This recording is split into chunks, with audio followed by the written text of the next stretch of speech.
नमस्कार जी।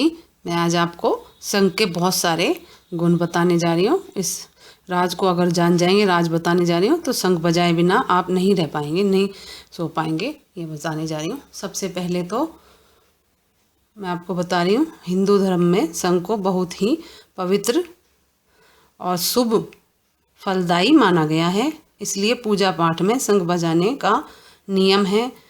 अगर धार्मिक बातों को दरकिनार भी कर दिया जाए तो भी शंख बजाने के ऐसे फायदे हैं जिन्हें आप जान लेंगे तो हर दिन सुबह शाम शंख अवश्य बजाएंगे और नहीं, शंख बजाए बिना नहीं सो पाएंगे आप गंगा आरती लें, हर जगह देखो आप शंख बजाया जाता है। हरिद्वार में, काशी में, ऋषिकेश में, जहाँ भी गंगा आरती होती है वहाँ पे आप देखते हैं।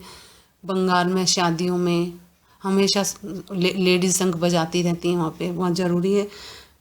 इसी ऐसे ही बता रही हूँ आपको। और भी बहुत सारे इसके प्रयोग हैं जो आपको पता नहीं होगा। आज से पहले आप जानें और इसका प्रयोग करें, फ़ायदा उठाएं इसका। अब मैं आपको बता रही हूँ, संतान प्राप्ति में सहायक है शंख। संतान प्राप्ति का बोल रही हूँ, आप ध्यानपूर्वक सुने। जो दंपति संतान सुख की चाहत रखते हैं लेकिन किसी कारण से संतान सुख में बाधा आ रही है, उन्हें नियमित दक्षिणावर्ती शंख में दूध भरकर, आप पहले सुन लें, दक्षिणावर्ती शंख बोला है मैंने, दूध भरकर शालिग्राम को स्नान कराना चाहिए। भगवान शालिग्राम को स्नान कराना चाहिए और पत्नी को प्रसाद स्वरूप यह दूध पिलाएं। स्नान कराने के बाद इसको, दूध को जो होता है उसको प्रसाद रूप में पिलाएं। इसको माना जाता है कि इससे संतान प्राप्ति में आने वाली समस्या दूर होती है और व्यक्ति को संतान सुख प्राप्त होता है। पहली बात बताइए मैंने आपको ये। अब दूसरा प्रयोग बता रही हूँ आपको। बोलने में तेज बच्चा चाहिए, शंख से करें ये काम। अगर आपको चाहिए कि बच्चा तेज हो बोलने में तो शंख का प्रयोग करें।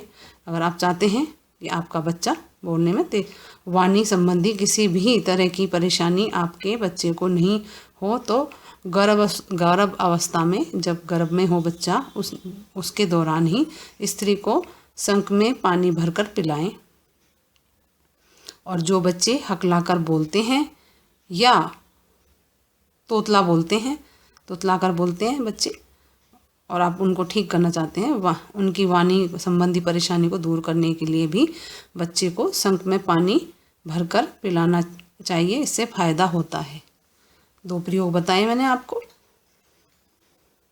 अब मैं तीसरा प्रयोग बता रही हूँ आपको। ऐसे रोगों को भी दूर करता है शंख। रोगों के लिए बता रही हूँ। तीसरे प्रयोग में शंख बजाने से स्वास्थ्य पर अनुकूल प्रभाव पड़ता है। खास तौर पर फेफड़ों संबंधी रोगों के लिए बहुत ही असरदार माना गया है। आयुर्वेद के अनुसार शंख बजाने से दमा, कास, पीलिया, यकृत नामक के रोग दूर हो जाते हैं। इससे किडनी एवं जन अंगों को पर भी अनुकूल प्रभाव पड़ता है। मैंने आपको 3 प्रयोग बताए। अब चौथा प्रयोग बताने जा रही हूँ। शंख के चमत्कारी प्रयोग। मनुष्य के विकास में सहायक शंख। शास्त्रों में कहा गया है कि शंख घोष से निकलने वाली, कि इसका मतलब कि शंख की ध्वनि, आवाज़ से निकलने वाले ओम का नाम मानसिक रोगों को दूर करता है।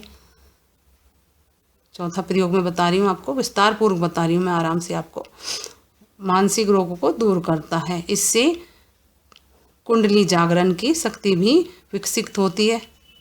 माना जाता है कि शंख नाद से, मतलब शंख बजाने से शरीर एवं आसपास के वातावरण शुद्ध होता है। मंदिर वगैरह में जहाँ भी शंख बजते हैं तो हम यही कहते हैं कि जहाँ तक उनकी आवाज़ आएगी वहाँ तक कोई उपली हवा, भूत प्रेत भी नहीं आएंगे और सुख शांति बनी रहती है। घर के कीटाणु भी मर जाते हैं शंख से, और जो भी दोष होते हैं वो भी मिट जाते हैं। और वातावरण तो शुद्ध होता ही है और सद्गुणों का भी वृद्धि होती है, सद्गुणों में वृद्धि होती है। इससे कई प्रकार के, इससे प्रस्तुत तंत्र जागृत होता है और जो मनुष्य के विकास में सहायक होता है। मैंने 4 प्रयोग बताए, 5 प्रयोग बता रही हूँ मैं आपको। अब एक और प्रयोग बताने जा रही हूँ, और इसके अलावा भी वैसे बता दूंगी मैं आपको, पर मेन तो 5 ही प्रयोग बताए हैं मैंने, ज़्यादा जो हैं। शंख बजाने का, अब आप ये भी ध्यान दें, शंख बजाना शुभ माना जाता है, लेकिन कुछ समय ऐसे हैं जब शंख नहीं बजाना चाहिए। इस बात का भी आप ध्यान रखें। जहाँ फ़ायदा हो वहाँ नुकसान भी हो सकता है, बजाना नहीं चाहिए शास्त्रों के अनुसार। ये शास्त्रों में लिखा है, वही मैं आपको बता रही हूँ, मैं अपने आप से कुछ नहीं बता रही हूँ। इस बात का भी आप ध्यान रखें। शास्त्रों के अनुसार रात में संध्या आरती यानी कि शाम की आरती हम करते हैं, उसके बाद शंख नहीं बजाना चाहिए। इससे लक्ष्मी नाराज होती हैं, इन बातों का ध्यान रखें। और आर्थिक नुकसान होता है इससे, इसलिए अगर लक्ष्मी को आप नाराज़ नहीं करना चाहते तो मतलब रात को शाम की जो आरती होती है उसके बाद शंख ना बजाएं। जबकि चिकित्सा की दृष्टि से कहा गया है कि महिलाओं को गर्भ अवस्था के दौरान शंख नहीं बजाना चाहिए। इससे गर्भ पर दबाव पड़ता है और बच्चे के माँ के लिए नुकसानदायक होता है। तो गर्भवती स्त्री कृपया करके शंख ना बजाएं।